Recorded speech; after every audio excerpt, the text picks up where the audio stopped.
atau lain-lain. Ini artinya nasionalisme pertama kali dibangun lewat dengan komunikasi bahasa.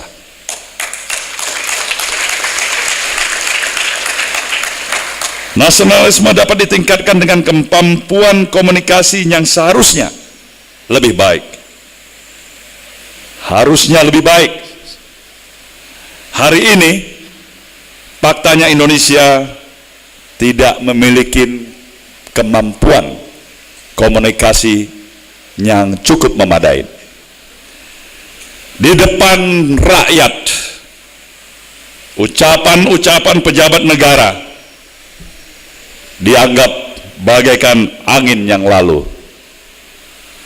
Di hadapan bangsa-bangsa lain, diplomasi kita begitu lemah.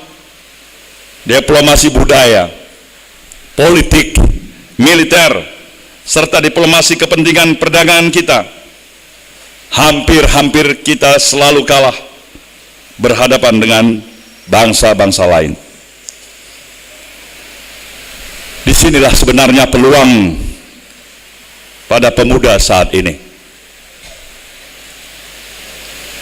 Ciri-ciri pemuda. Alam memberikan secara spesifik ciri-ciri orang-orang muda. Orang-orang muda yang memiliki karakter spesifik itu adalah lebih spontan. Orang-orang muda memiliki karakter spesifik lebih berani, spontan, berani, lebih emosional. Tetapi yang pasti orang muda juga memiliki karakter spesifik lebih jujur.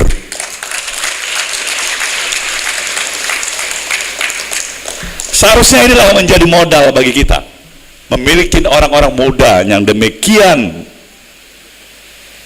memiliki kemampuan, potensial, jiwa, semangat, spirit, dan dalam jumlah kuantitas yang cukup besar akan menjadi suatu alat modal tersendiri bagi kemajuan bangsa kita, bagi komunikasi politik kita.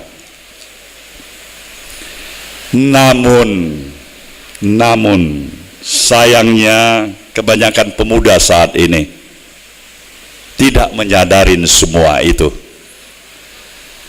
Mereka juga tidak memahami betul batang tubuh nasionalisme. Mereka tidak mendalami betul arti penting nasionalisme bagi maju mundurnya sebuah bangsa. Akibatnya masa depan nasionalisme kita amat sangat terancam. Mereka tidak memiliki lagi spirit nasionalisme yang begitu tajam dan luar biasa, bagaikan semangat yang dimiliki kaum muda pada masa awal kemerdekaan bangsa kita yang memakai bambu runcing berhadapan dengan kekuatan-kekuatan militer penjajah yang begitu luar biasa. Mereka hidup di Indonesia tapi tidak mengerti keindonesiaan itu sendiri. Ini terjadi karena komunikasi yang tidak efektif antar generasi, antar pemimpin dan rakyatnya, antar pemerintah dengan warganya. Kita menjadi semakin lemah karena yang terjadi adalah budaya amok, pertikaian demi pertikaian, yang tua saling menggugat, sibuk dalam masalah-masalah pilkada, yang muda sibuk tawuran antar sekolah dan kampung. Ini semua karena tersumbatnya sudah komunikasi di antara kekitaan. Saudara yang saya hormati, ya inilah potret sosial Indonesia dan keindonesiaan kita hari ini. Bagaimana rasa kebangsaan dikalahkan oleh semangat primordialisme, kelompok, golongan, dan oleh segelintir orang yang rakus akan kekuasaan. Melalui tema seminar Common Youth Nationalism ini, saya ingin mengajak generasi muda untuk meletakkan keindonesiaan dalam rahim pergerakan politik kaum muda Indonesia yang harusnya bangkit sejak hari ini.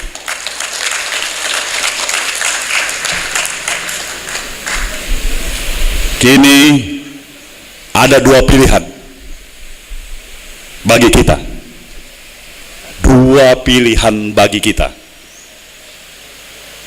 Seakan-akan saya masih menjadi bahagian dari kaum muda menyebut kita. Izinkan saya menyebut kita seakan-akan saya lah bahagian dari kaum muda kita. Saya minta izin Pak Rektor, kita masih kaum muda juga.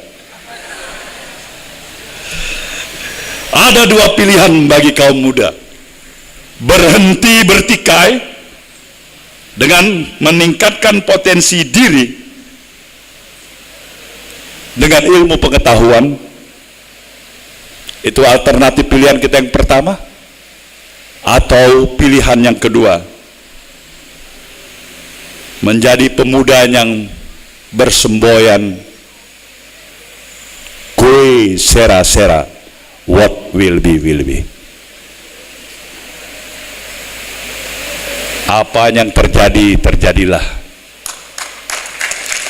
Kita lihat nanti. Bertolak dari hal yang di atas, kalau saya melihat semangatnya kehadiran kaum muda di ruangan ini, bolehlah saya menaruh optimisme. Seperti apa yang telah diberikan gambaran oleh Ibu Lisa, betapa presentasi karya-karya tulis ilmiah yang semuanya hampir mengambil tema semangat nasionalisme dan kebangsaan, artinya adalah kaum muda bangsa kita ini memilih alternatif pertama, yang memang tidak mau melihat perjalanan kehidupan bangsa, maju mundurnya bangsa ini secara bertopang dagu, tapi ingin mengambil sikap berserta aktif maju membangun bangsa dan negara yang kita cintai ini. Saya percaya itu dan saya bergembira untuk itu semuanya. Maka bertolak dari pikiran di atas, maka seluruh energi negatif yang menggerus nasionalisme kita, entah itu yang bernama primordialisme, entah itu kesukuan atau sekte keagamaan, haruslah dipinggirkan untuk dan atas nama persatuan nasional, patriotisme, dan tujuan nasional kita.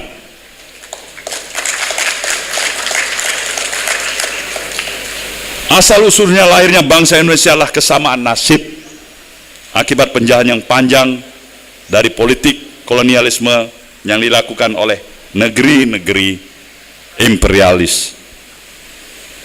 Prinsip nilai persatuan nasional dan nasionalisme yang anti kolonialisme menjadi salah satu spirit utama yang membentuk kehadiran bangsa Indonesia.